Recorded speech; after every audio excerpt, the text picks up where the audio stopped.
হয়েছে আর শুরু হলো সব খবর। কম সময়ে সব খবর একসাথে। আগামী 1 ঘন্টার মধ্যে সব ধরনের খবর আপনাদেরকে জানিয়ে দেব। চেষ্টা করব খবরটা খুব বড় করে না বলতে এবং দ্রুততার সাথে বলতে, যাতে করে আজকের সব আপডেট এই 1 ঘন্টায় জেনে যেতে পারেন। নিয়মিত এই আয়োজনে নুসরাত বৃষ্টি সবাইকে স্বাগত জানাচ্ছে। রাজধানীর একটি হাসপাতালের কর্মীদের মারধরে নিহত সিনিয়র সহকারী পুলিশ সুপার আনিসুল করিমের পরিবারকে সমবেদনা জানিয়েছেন পুলিশ কর্মকর্তারা। ডিএমপির তেজগাঁও বিভাগের উপপুলিশ কমিশনার হারুনুর রশিদের নেতৃত্বে ৩৫ সদস্যের একটি দল দুপুরে গাজীপুরে আনিসুলের বাড়িতে যায়। পরিবারকে সান্ত্বনা দিতে গেলে সেখানে এক হৃদয় বিদারক পরিবেশ তৈরি হয়। কান্নায় ভেঙে পড়েন জেলার পুলিশ প্রধান সহ উপস্থিত সবাই। এ সময় আনিসুলের স্বজনরা বলেছেন, হত্যার প্রমাণ ভিডিওতেই ভাইরাল আছে। এছাড়া হত্যাকাণ্ডের দ্রুত বিচার ও দোষীদের দৃষ্টান্তমূলক সাজার দাবিও জানিয়েছেন তারা। ন্যায় বিচার নিশ্চিতে পাশে থাকার আশ্বাস দেন পুলিশের কর্মকর্তারা।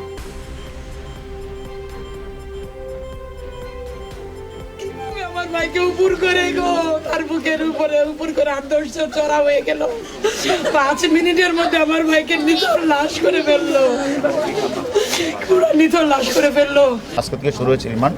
আমরা তাদের সাথে কথা বলবো এই প্রক্রিয়ার সাথে কারা কারা জড়িত, এই কারা এই ধরনের এই নাম কষ্টে ক্লিনিক করে বিভিন্ন মানুষকে হয়রানি করছে। এর সাথে কোনো দপ্তরে কোনো হাসপাতালে কোনো ডাক্তার বা কোনো কেউ জড়িত আছে কিনা প্রত্যেকে আমরা তদন্তের মধ্যে আইনের আওতায় এনে প্রত্যেকের বিরুদ্ধে আমরা যত ব্যবস্থা করব। সিসিটিভির ফুটেজ দেখে পুলিশ কর্মকর্তা আনিসুলের মৃত্যুর ঘটনায় জড়িতদের চিহ্নিত করে রিমান্ডে নেওয়া হয়েছে। দ্রুত বিচার নিশ্চিতে যথাযথ পদক্ষেপ নেওয়া হবে। সচিবালয়ের সাংবাদিকদের এসব কথা বলেছেন স্বরাষ্ট্রমন্ত্রী আসাদুজ্জামান খান। জানিয়েছেন, অনুমোদন না থাকলেও মাইন্ড এইড নিরাময় কেন্দ্র কিভাবে হাসপাতালের কার্যক্রম চালাচ্ছিল সেটি খতিয়ে দেখা হচ্ছে। চিহ্নিত করা হচ্ছে অননুমোদিত অন্যান্য হাসপাতাল।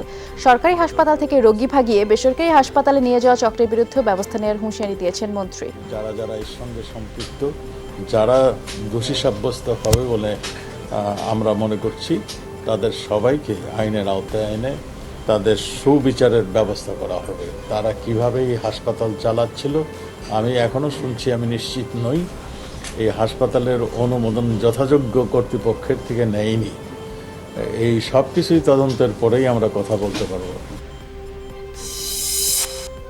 এদিকে সারা দেশের অনুমোদিত এবং অননুমোদিত সব হাসপাতালের তালিকা আগামীকালের মধ্যে জমা দিতে সিভিল সার্জনদের নির্দেশ দেওয়া হয়েছে। এমন তথ্য স্বাস্থ্য অধিদপ্তরের মহাপরিচালক আবুল বাশার মোহাম্মদ খুরশিদ আলম জানিয়েছেন। দুপুরে স্বাস্থ্য মন্ত্রণালয় বৈঠক শেষে বলেছেন, তিনি সারা দেশে ৬,০৬৮টি লাইসেন্স প্রাপ্ত হাসপাতাল ও ক্লিনিক আছে। এর বাইরে থাকা হাসপাতালগুলোর বিরুদ্ধে এ মাসেই অভিযান চালানো হবে। হাসপাতালগুলো বা এত ক্লিনিকগুলো যেগুলোর কোনো লাইসেন্স নেই, সেগুলো কি করে চলছে, সেটা একটা বড় প্রশ্ন। অবশ্যই প্রত্যক্ষ বা পরোক্ষভাবে আপনারা জানেন যে আমরাই এটার সাথে সম্পৃক্ত। এই আমরা বলতে আমি শুধু ডাক্তারদের বোঝাচ্ছি না, এটা আপনাকে বুঝতে হবে, এই সমাজ সম্পৃক্ত। রাজধানীর একটি হাসপাতালের কর্মীদের মারধরে সিনিয়র সহকারী পুলিশ সুপার আনিসুল করিম নিহতের প্রতিবাদে দেশের বিভিন্ন স্থানে মানববন্ধন এবং বিক্ষোভ হয়েছে। সকালে গাজীপুর জেলা প্রশাসকের কার্যালয়ের সামনে মানববন্ধন করে আনিসুলের সহপাঠী ও এলাকাবাসী। পরে বের করা হয় বিক্ষোভ মিছিল। শহরের রাজবাড়ী সড়কে অনুষ্ঠিত সমাবেশে বক্তারা হত্যাকারীদের সর্বোচ্চ সাজার দাবি করেন, আর এজন্য প্রধানমন্ত্রী এবং স্বরাষ্ট্রমন্ত্রীর হস্তক্ষেপ কামনা করেন তারা। ঝিনাইদহে মানববন্ধন করে জাহাঙ্গীরনগর বিশ্ববিদ্যালয়ের সাবেক ও বর্তমান শিক্ষার্থীরা। একাত্মতা জানান পুলিশ সদস্যরাও। আনিসুল করিম হত্যার দ্রুত বিচার ও দোষীদের দৃষ্টান্তমূলক সাজার দাবি জানান তারা। ঢাকা 18 আসনের উপনির্বাচনে ভোট গ্রহণের জন্য সব প্রস্তুতি সম্পন্ন করেছে নির্বাচন কমিশন। কেন্দ্রে কেন্দ্রে পাঠানো হয়েছে নির্বাচনী সরঞ্জাম। রিটার্নিং অফিসের কর্মকর্তারা জানিয়েছেন, সুষ্ঠু ও গ্রহণযোগ্য ভোট অনুষ্ঠানে তারা বদ্ধপরিকর। তবে বিএনপি প্রার্থী অভিযোগ করেছেন, রাজধানীর বিভিন্ন থানা থেকে মানুষ এনে কেন্দ্র দখলের চেষ্টা করছে ক্ষমতাসীনরা। যদিও এই অভিযোগকে ভিত্তিহীন মন্তব্য করেছেন আওয়ামী লীগ প্রার্থী। আমাদের সার্বিক প্রস্তুতি সুন্দরভাবে সম্পন্ন করেছে ইসির পক্ষ থেকে এবং আশা করি আমরা সফল একটা নির্বাচন উপহার দিতে পারবো। আমাদের 217টা কেন্দ্রে প্রিজাইডিং অফিসাররা আসবে, তাদের সাথে আমাদের টেকনিক্যাল লোকজন থাকবে। বিভিন্ন থানা থেকে তারা লোকজন এনে কালকে সেন্টার দখল করার চেষ্টা করতেছে। আমরা এই সমস্ত কর্মকাণ্ডে কখনো বিশ্বাস করি নাই, করব না। কেন্দ্র দখল আমরা করি না, কেন্দ্র দখল ওনারা করে। ইতিহাসে নাই কোনো নির্বাচনে আওয়ামী লীগ কেন্দ্র দখল করেছে, বরঞ্চ তারা কেন্দ্র দখল করে জনগণের গণতান্ত্রিক অধিকার ওনারা হরণ করেছে। করোনায় গত ২৪ ঘন্টায় আরও ১৯ জনের প্রাণহানি হয়েছে। নতুন করে ১,৭৩৩ জন আক্রান্ত হয়েছে। দেশে কোভিডে মোট মৃত্যু ৬,১২৭। এছাড়াও এ পর্যন্ত ৪,২৫,৩৫৩ জনের কোভিড পজিটিভ শনাক্ত হয়েছে। মোট শনাক্তের হার ১১.৯৩%। গেল ২৪ ঘন্টায় ১৪,৫২৪টি নমুনা পরীক্ষা করা হয়েছে।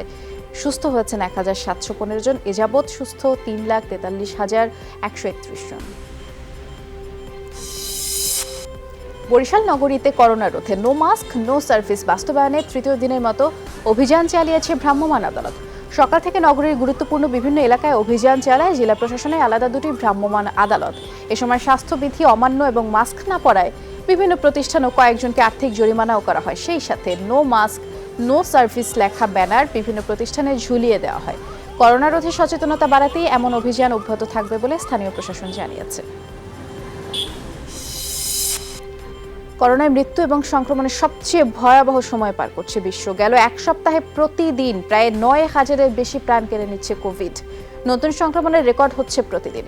মহামারীর সেকেন্ড ওয়েভ সামাল দিতেই হিমশিম খাচ্ছে বিভিন্ন দেশ। নতুন করে লকডাউন কড়াকড়ি আরোপ করেও এই ভাইরাসের বিস্তার ঠেকানো যাচ্ছে না। হাজার হাজার নতুন কবর খোঁড়া হচ্ছে, তাও জায়গা হচ্ছে না। গত এক সপ্তাহে যে পরিমাণ মরদেহ দাফন করা হয়েছে তা নজিরবিহীন। গেল ২ সপ্তাহে ক্যালিফোর্নিয়ায় হাসপাতালে রোগী ভর্তির হার ৩২% বেড়েছে।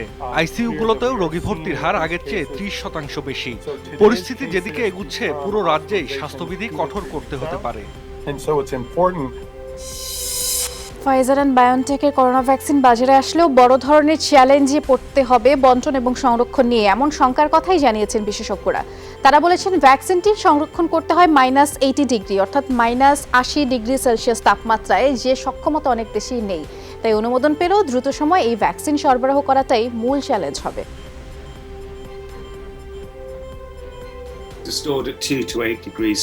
বেশিরভাগ ভ্যাকসিন রাখা হয় 2 থেকে 8 ডিগ্রি সেলসিয়াস তাপমাত্রায়। তবে কিছু ওষুধ অতি ঠান্ডায়ও রাখতে হয়। কিন্তু আমার মনে হয় করোনার ভ্যাকসিন বিশ্বের সব দেশে দ্রুত সরবরাহ করার ক্ষেত্রে সবচেয়ে বড় চ্যালেঞ্জ হবে তাপমাত্রা।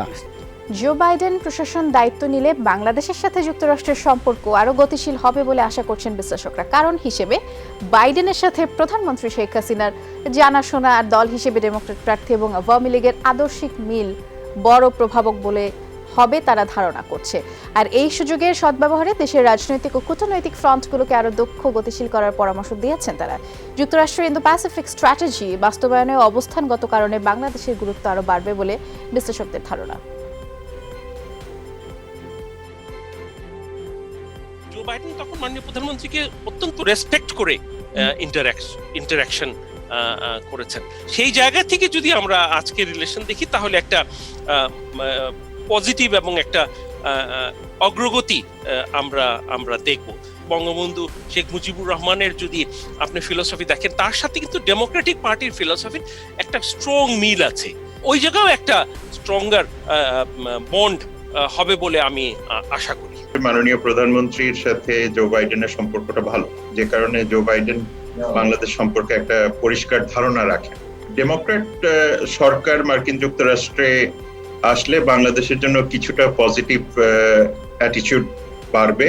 এই গুরুত্ব যেটা আছে সেটাকে কাজে কর্মে ট্রান্সলেট করার জন্য ডেমোক্রেটিক বা ইনস্টিটিউশনসগুলি বা ডিপ্লোম্যাটিক যে এফোর্টসগুলি আছে সেইগুলিকে অত্যন্ত বেগবান করতে হবে। মাননীয় প্রধানমন্ত্রী একটা রিলেশনশিপ সেট করে দেবেন, একটা পলিসি আর্টিকুলেশন করে দিবেন, ওটাকে ইমপ্লিমেন্ট তো আমাদের সবাইকে মিলে করতে হবে, বিশেষ করে পররাষ্ট্র মন্ত্রণালয়। এদিকে মার্কিন প্রেসিডেন্ট নির্বাচনের ফলাফল নিয়ে অস্থিরতা এখনো কাটেনি। উল্টো নতুন বিতর্ক উস্কে দিয়েছেন মার্কিন পররাষ্ট্রমন্ত্রী মাইক পম্পেও। তার দাবি যুক্তরাষ্ট্রের ক্ষমতার পালাবদল শান্তিপূর্ণ প্রক্রিয়াতেই হবে, যাতে দ্বিতীয় মেয়াদে দায়িত্ব পাবেন ডোনাল্ড ট্রাম্প। এরই জবাবে নবনির্বাচিত প্রেসিডেন্ট জো বাইডেন বলেছেন, কোনো চেষ্টায় ক্ষমতা হস্তান্তর প্রক্রিয়া বন্ধ করতে পারবে না। শান্তিপূর্ণভাবেই ট্রাম্প প্রশাসন দ্বিতীয় মেয়াদে দায়িত্ব নেবে, সেজন্য প্রস্তুত আমরা প্রতিটি ভোট গুনব, অবৈধ সব ভোট বাতিল হবে। বিশ্বের বিভিন্ন দেশ থেকে ফোন পাচ্ছি, তারা দেখছে কি হচ্ছে। 2000 সালে 37 দিন লেগেছিল, কিন্তু সাফল্যের সঙ্গেই ক্ষমতা হস্তান্তর হয়েছিল। আমরা ক্ষমতা হস্তান্তর প্রক্রিয়ার মাঝেই আছি। চলমান প্রশাসন মানতে না চাইলে নির্বাচনের ফল পাল্টে যাবে না। ডোনাল্ড ট্রাম্পের ফল মেনে না নেওয়াটা বিব্রতকর, এর চেয়ে বেশি কিছু নয়। আমার বিশ্বাস গত কয়েক বছরে যে দূষিত রাজনীতি দেখেছি তা থেকে দেশকে বের করে আনতে পারবো। বিশ্ব নেতাদের কাছ থেকেও ইতিবাচক সাড়া পেয়েছি। আমি মানুষকে বলতে শুনিনি নির্বাচনে জালিয়াতি হয়েছে কিংবা ভোট চুরি হয়েছে। পুরো বিশ্ব কিন্তু দেখছে আমরা কিভাবে প্রতিক্রিয়া জানাচ্ছি। নিজেদের প্রতিষ্ঠানের উপর আমাদের আস্থা রাখা উচিত। যুক্তরাষ্ট্রের প্রথম নারী ভাইস প্রেসিডেন্ট হিসেবে কমলা হ্যারিসের বিজয়ে আনন্দ চলছে এখনো ভারতে। কমলার নানাবাড়ি চেন্নাইয়ের প্রত্যন্ত গ্রামে নানা আয়োজন হচ্ছে। গ্রামবাসীদের মাঝে মিষ্টি বিতরণ করছে কমলার আত্মীয়রা। আতশবাজি আর প্ল্যাকার্ড হাতে কমলাকে অভিনন্দন জানায় গ্রামবাসী। প্রতিবেশী গ্রামের বাসিন্দারাও শরিক হয় আনন্দ আয়োজনে। কমলার মা ভারতীয় নাগরিক শ্যামলা গোপালান 19 বছর বয়সে যুক্তরাষ্ট্রে পাড়ি জমান। করোনা ভাইরাসে আক্রান্ত হয়ে হাসপাতালে ভর্তি হয়েছেন নন্দিত জাদু শিল্পী উপস্থাপক জুয়েল আইচ। কিছুদিন থেকেই জ্বর অনুভব করছিলেন জুয়েল আইচ। এর মাত্রা বাড়তে থাকায় কোভিড-19 পরীক্ষা করলে তার ফলাফল পজিটিভ আসে। শুরুতে তিনি বাসাতেই চিকিৎসা নিচ্ছিলেন, তবে অবস্থার অবনতি হওয়ায় এখন রাজধানীর একটি হাসপাতালে ভর্তি করা হয়েছে। সেখানে আইসিইউতে রাখা হয়েছে জুয়েল আইচকে। দীর্ঘদিন ধরে ডায়াবেটিস এবং উচ্চ রক্তচাপের সমস্যায় ভুগছেন তিনি। জুয়েল আইচের স্ত্রী বিপাশা আইচ ও মেয়ে খেয়া আইচ আগেই করোনা ভাইরাসে আক্রান্ত হন, তবে তারা এখন সুস্থ আছেন। নিজের পারিশ্রমিক আগের চেয়ে প্রায় 3 গুণ বাড়িয়ে দিয়েছেন বলিউডের ছোটে নবাব সাইফ আলী খান। বলিউডের পাশাপাশি ওয়েব সিরিজেও সমানভাবে কাজ করছেন সাইফ। 2019 সালে সেক্রেট গেমস দিয়েই ওটিটি প্ল্যাটফর্মে তিনি পা রাখেন। ওয়েব সিরিজের পাশাপাশি তানহাজি, জওয়ানি জানেমান, লাল কাফতানের মতো একাধিক সিনেমায় অভিনয় করেছেন সাইফ। বর্তমানে ভূত পুলিশ এই সিনেমাটির জন্য ডালহৌসিতে শুটিং করেছেন তিনি। এই সিনেমায় আরও থাকছেন অর্জুন কাপুর, ইয়ামি গৌতম, জ্যাকলিন সহ আরও অনেকেই। প্রভাসের সাথে আদি পুরুষ সিনেমাটিতেও দেখা যাবে সাইফকে। এই যুগে হলিউড দাপিয়ে বেড়ানো প্রভাবশালী অভিনেতাদের তালিকাটি নেহায়েত ছোট নয়। অ্যাক্টিং স্কিল, ফ্যান ফলোয়িং কিংবা ক্রিটিকদের মাপকাঠিতে একজনকে ফেলে আরেকজনকে বাছাই করার প্রক্রিয়াটি বেশ কষ্টসাধ্য। তবে তারপরও অনায়াসে চলে আসে লিওনার্দো ডিক্যাপ্রিওর নাম। আমেরিকার ক্যালিফোর্নিয়া 1974 সালের 11 নভেম্বর জন্ম নেয়ার টাইটানিকের জ্যাক খ্যাত এই অভিনেতার আজ জন্মদিন। 46 বছরে পা রাখলেন তিনি। 1990-এর দশকের শুরুতেই টেলিভিশন ধারাবাহিক দিয়ে তিনি শুরু করেন তার অভিনয় জীবন। একে একে অভিনয় করেন Gangs of New York, The Aviator, The Departed, Shutter আইল্যান্ডের মতো জনপ্রিয় সব সিনেমায়। 2015 সালে দ্য রেভেনান্ট সিনেমার জন্য প্রথমবারের মতো অস্কারের সেরা অভিনেতার খেতাব পান তিনি।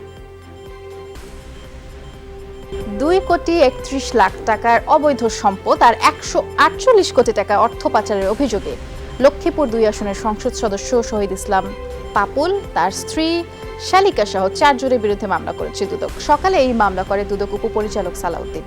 পাপুলের শালিকার ব্যক্তিগত হিসেবে 148 কোটি টাকার অবৈধ লেনদেনের তথ্য পাওয়া গেছে। দুদক কমিশনার জানিয়েছেন আরও কয়েকজন এমপির বিরুদ্ধে অনুসন্ধান চলছে, দ্রুতই তাদের বিরুদ্ধে আইনি ব্যবস্থা নেওয়া হবে।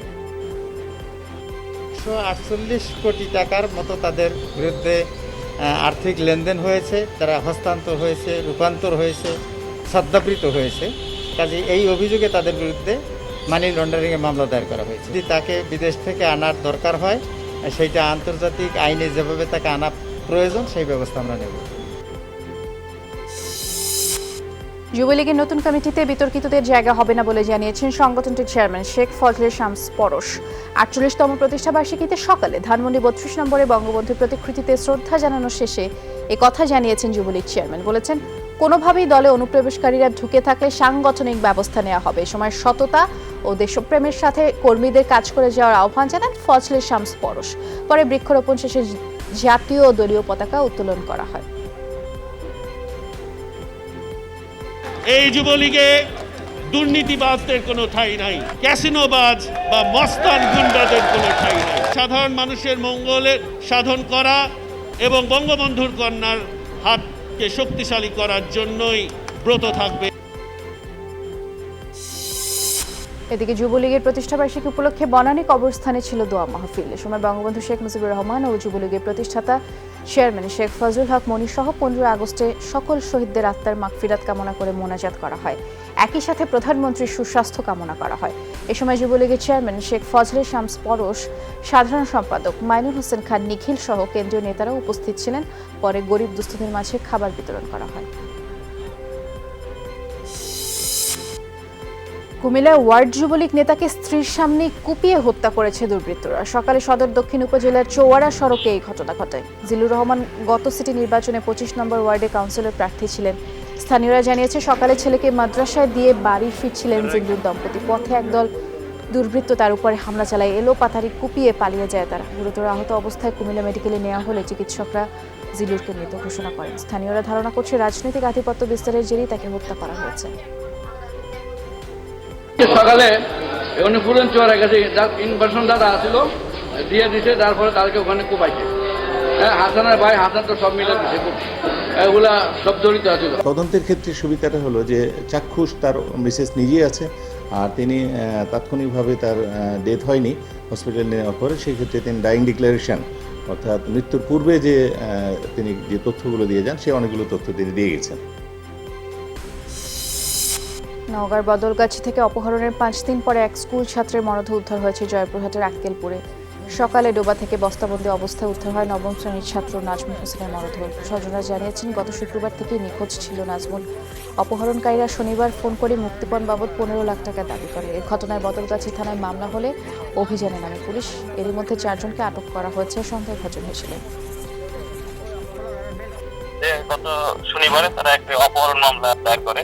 আমরা 4 জনকে গ্রেফতার করে দেখতে হবে আর জিজ্ঞাসাবাদ করতে হবে। যাদেরকে আমরা কোর্টে চালান করে দিয়েছি তাদেরকে আবার রিমান্ড এনে আমরা জিজ্ঞাসাবাদ করবো। করে তখন আরো কেউ জড়িত আছে তারাই প্রকৃত জড়িত কিনা বা তার সাথে আরো কেউ জড়িত আছে কিনা সেগুলোর বিষয়ে তদন্ত সরকারকে আমরা। খুলনা পাওয়ার কোম্পানি লিমিটেড কেপিসিএল এর সহকারী প্রকৌশলী ইমরান মাহমুদের ঝুলন্ত মরদেহ উদ্ধার করা হয়েছে। সহকর্মীদের ভাষ্য, সকালের শিফটে কাজে যোগ না দেয় তারা খুঁজতে যান তাকে। ডরমেটরির 3 তলার একটি কক্ষে ফ্যানের সাথে ইমরানের ঝুলন্ত মরদেহ দেখে থানায় খবর জানানো হয় এবং মরদেহ উদ্ধার করে ময়নাতদন্তের জন্য মর্গে পাঠিয়েছে পুলিশ। রিপোর্ট পাওয়া গেলেই মৃত্যুর কারণ জানা যাবে। তবে সহকর্মীরা জানিয়েছেন, সম্প্রতি বিয়ে করেন ইমরান, তার গ্রামের বাড়ি গোপালগঞ্জ জেলায়। ময়মনসিংহ শহরে অজ্ঞাত এক নারীর মরদেহ উদ্ধার করেছে পুলিশ। সকালে দীঘারকান্তা বাইপাস এলাকায় একটি ডোবায় অর্ধগলিত মৃতদেহ দেখতে পায় স্থানীয়রা। পুলিশে খবর দিলে ঘটনাস্থলে গিয়ে মরদেহ উদ্ধার করা হয়। ময়নাতদন্তের জন্য ময়মনসিংহ মেডিকেল কলেজ হাসপাতালে পাঠানো হয়। এখন পর্যন্ত নিহতের পরিচয় জানা যায়নি। এই ঘটনায় কোনো মামলাও হয়নি। টাঙ্গাইলের নাগরপুরে ট্রাকের চাপায় মোটরসাইকেলের 3 আরোহীর প্রাণ গেছে। সকালে টাঙ্গাইল আরিচা আঞ্চলিক সড়কের দাসপাড়া এলাকায় এই ঘটনা ঘটে। পুলিশ জানিয়েছে, সকালে মোটরসাইকেলে ঘুরতে বের হন শুভ, বাপ্পি, মমতাহিয়া। দাসপাড়া এলাকায় পৌঁছালে কাঠ বোঝায় একটি ট্রাক মোটরসাইকেলটিকে চাপা দেয়। ঘটনাস্থলেই মোটরসাইকেলের এক আরোহী মারা যান। বাকি 2 জনকে হাসপাতালে নেওয়া হলে চিকিৎসক তাদেরকে মৃত ঘোষণা করেন।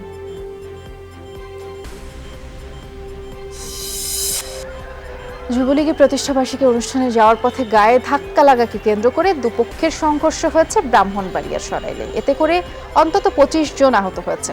দুপুরে উপজেলার উচালিয়াপাড়া এলাকায় ঘটনা। পুলিশ জানিয়েছে, যুবলীগের প্রতিষ্ঠাবার্ষিকীর অনুষ্ঠানে যাওয়ার পথে যুবলীগ নেতা পায়েলের সমর্থকদের সাথে গায়ে ধাক্কা লাগে উপজেলা ছাত্রলীগের সাবেক সভাপতি বেলায়েতের অনুসারীদের। ঠিক এরই জেরে কথা কাটাকাটি। এর পর্যায়ে দুপক্ষের সংঘর্ষ, দেশীয় অস্ত্র নিয়ে ঘণ্টাব্যাপী সংঘর্ষ চলে। 15 আগস্টে বঙ্গবন্ধুর হত্যাকাণ্ড আর জাতীয় 4 নেতা হত্যার ঘটনায় খালেদ মোশাররফ, কর্নেল তাহেরকে আড়াল করার সুযোগ নেই, এমন মন্তব্য করেছেন বিএনপি স্থায়ী কমিটির সদস্য গয়েশ্বর চন্দ্র রায়। প্রেস ক্লাবে আয়োজিত এক আলোচনা সভায় তিনি বলেছেন, বঙ্গবন্ধু হত্যাকাণ্ডে জড়িতদের একের পর এক সুযোগ দিয়ে প্রধানমন্ত্রী সন্তুষ্ট রাখছেন। বলেছেন, জনগণের কাছে আকাঙ্ক্ষিত ছিল 7 নভেম্বরের বিপ্লব। বিএনপির মধ্যেও 7 নভেম্বরের চেতনার বিলুপ্তি ঘটেছে বলেও আক্ষেপ জানান গয়েশ্বর। সরকার আছে কি না আছে এটা কিন্তু দেশের জনগণের কাছে এখন খুব একটা মূল্যবান না। দেশটা আছে কিনা, দেশটা কোন জায়গায় আছে। 71-এর যে চেতনা, সেই চেতনার আঙ্গিকে যদি আমি হিসাব করি তাহলে 7ই নভেম্বরও কিন্তু সেই গণতন্ত্র এবং স্বাধীনতার চেতনা বহিঃপ্রকাশ। ফিটনেস ফিরে পাবার মিশন এখন পর্যন্ত 90% অর্জন করেছে ফুটবলাররা, এমনটাই মনে করেন দলের নতুন ফিজু ইভান রাজলোক। রহমত রিয়াদুলের সাথে তপু বিশ্বনাথ জুটি সম্ভাব্য এই 4 ডিফেন্ডারের কাঁধেই থাকতে পারে নেপালের বিপক্ষে এই 2 ম্যাচে রক্ষণ সামলানোর ভার। 2 ম্যাচেই জয়ের ব্যাপারে আত্মবিশ্বাসী রক্ষণ ভাগের ফুটবলাররা।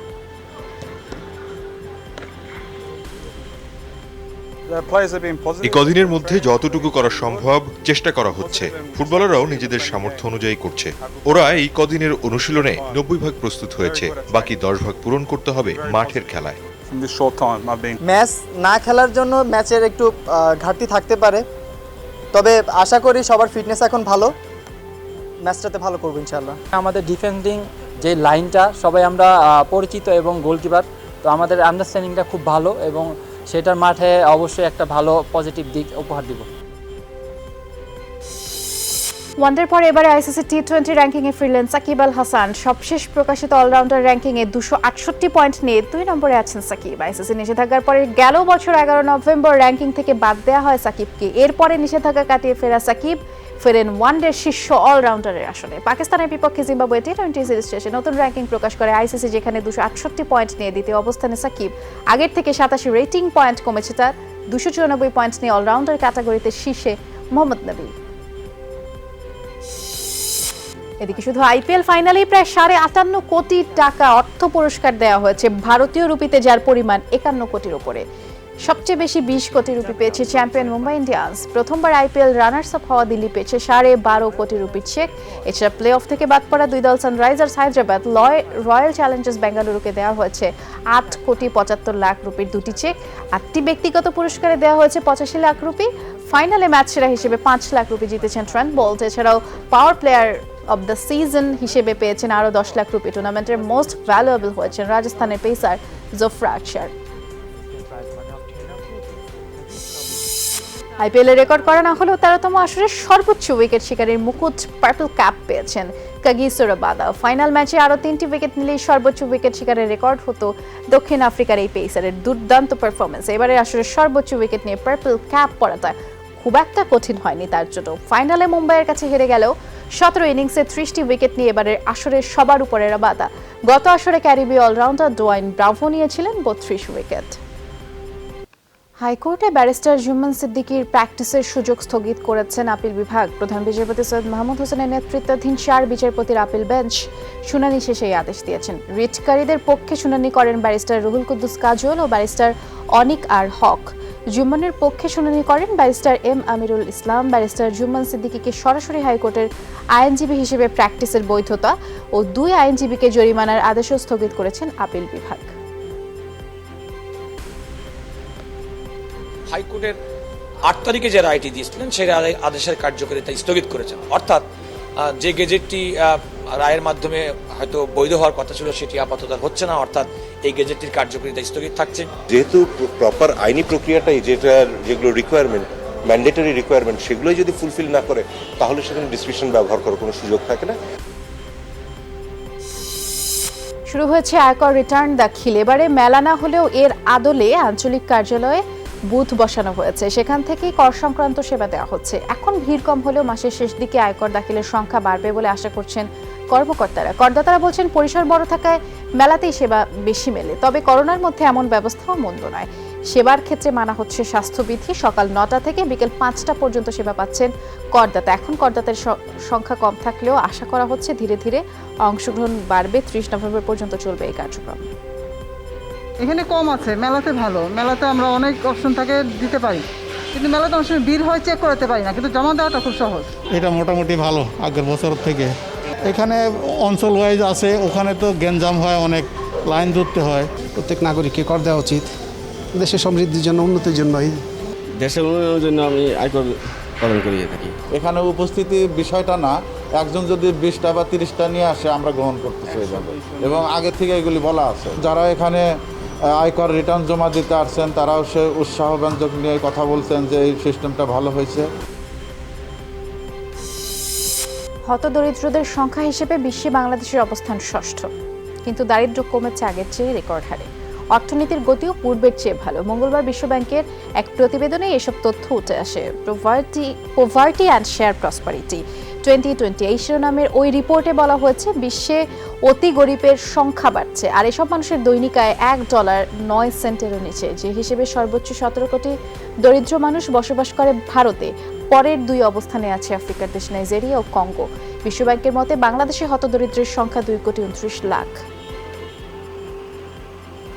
বিকল্প দেশ থেকে একসাথে অনেক চালান আসায় পেঁয়াজের জট তৈরি হয়েছে চট্টগ্রাম বন্দরে। ইয়ার্ডে এবং বহির্নোঙরে প্রায় 26,000 টন পেঁয়াজ পড়ে আছে। আমদানি বাড়ায় পাইকারি বাজারে দাম কমেছে, ফলে লোকসানের সংখ্যায় পেঁয়াজ খালাসে আগ্রহী নন আমদানিকারকরা। 475টি অনুমতিপত্রের বিপরীতে চট্টগ্রাম বন্দর দিয়ে আমদানি হচ্ছে প্রায় 2 লাখ টন পেঁয়াজ। এ পর্যন্ত 40,000 টন খালাস হয়েছে, বন্দরে আছে আরও প্রায় 26,000 টন। এবারে নতুন করে তুরস্ক, উজবেকিস্তান, দক্ষিণ আফ্রিকা, আলজেরিয়া, ইউক্রেন, এমনকি নিউজিল্যান্ড থেকেও পেঁয়াজ আমদানি হচ্ছে। ইদানিং পেঁয়াজের যে আসার পরিমাণটা, ছাড়পত্র ইস্যু আমরা বেশি করতে পারছি। 1.5 থেকে 2,000 মেট্রিক টন পেঁয়াজ প্রতিদিন আমরা ছাড় করছি। বাজারটা একটু 5 টাকা যদি মুভমেন্টে আসে তাহলে হয়তো ইম্পোর্টাররা বেঁচে যাবে অ্যাটলিস্ট।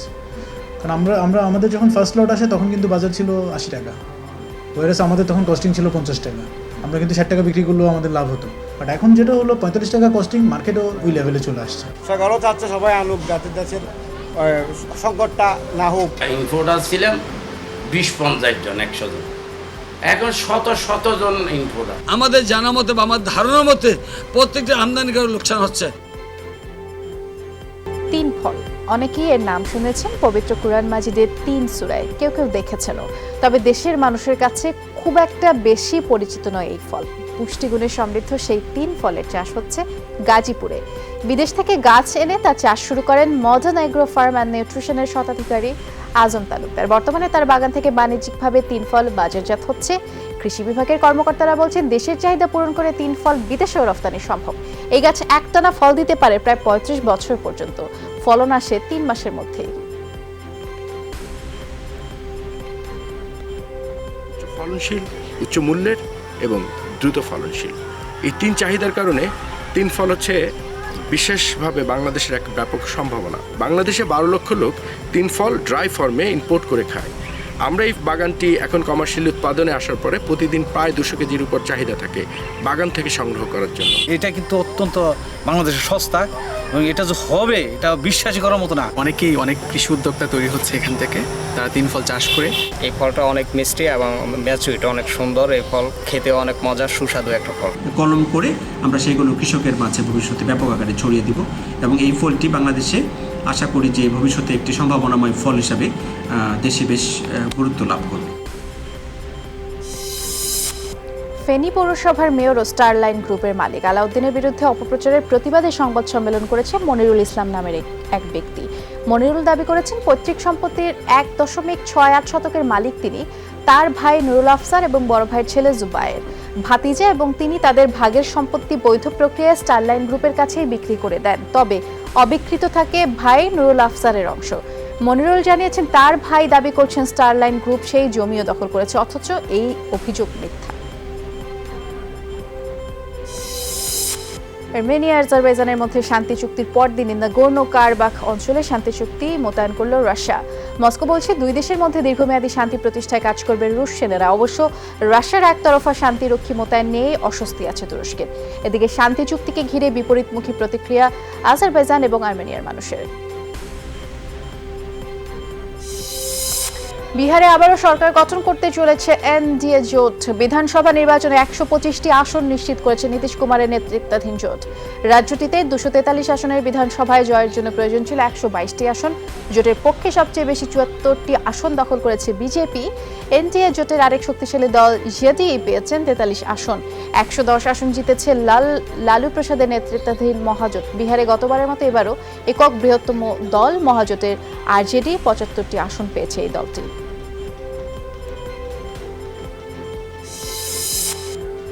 বিয়ে করতে যাচ্ছে নিউজিল্যান্ডের প্রধানমন্ত্রী জেসিন্ডা আর্ডার্ন। যদিও এখনো দিনক্ষণ ঠিক হয়নি। বুধবার নিউ প্লাইমাউথে সাংবাদিকদের এক প্রশ্নের জবাবে এই কথা জানিয়েছেন কিউই প্রধানমন্ত্রী নিজে। টেলিভিশন উপস্থাপক 44 বছর বয়সী ক্লার্ক গেফোর্ডের বাগদত্তা 40 বছর বয়সী আর্ডার্ন তাদের 2 বছর বয়সী একটি সন্তানও আছে, মেয়ে সন্তান। গেল বছর নিউজিল্যান্ডে মসজিদে শ্বেতাঙ্গ উগ্রবাদীর হামলার পরে ভুক্তভোগীদের সমর্থনে জোরালো অবস্থানের জন্য বিশ্বজুড়ে প্রশংসিত হন আর্ডেন।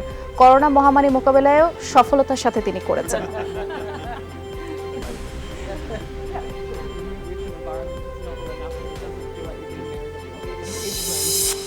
প্রিন্সেস ডায়ানার 1995 সালে দেয়া এক সাক্ষাৎকার নিয়ে তোলপাড় শুরু হয়েছে।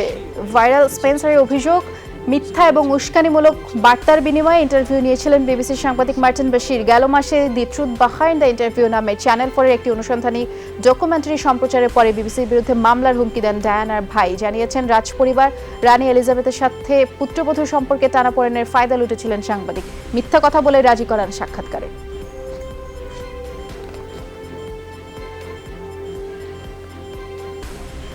দর্শক, আজকের সব খবর এখানে এ পর্যন্তই ছিল। এছাড়াও 24 ঘন্টা যমুনা টেলিভিশনের সাথে থাকতে ভিজিট করুন আমাদের ওয়েবসাইট, ফেসবুক পেজ, ইউটিউব চ্যানেলে। লগ ইন করুন www.jomuna.tv, Facebook/যমুনা টেলিভিশন, YouTube/যমুনা টিভি মিডিয়া। এতক্ষণ সাথে ছিলেন অনেক ধন্যবাদ। নিরাপদে থাকবেন।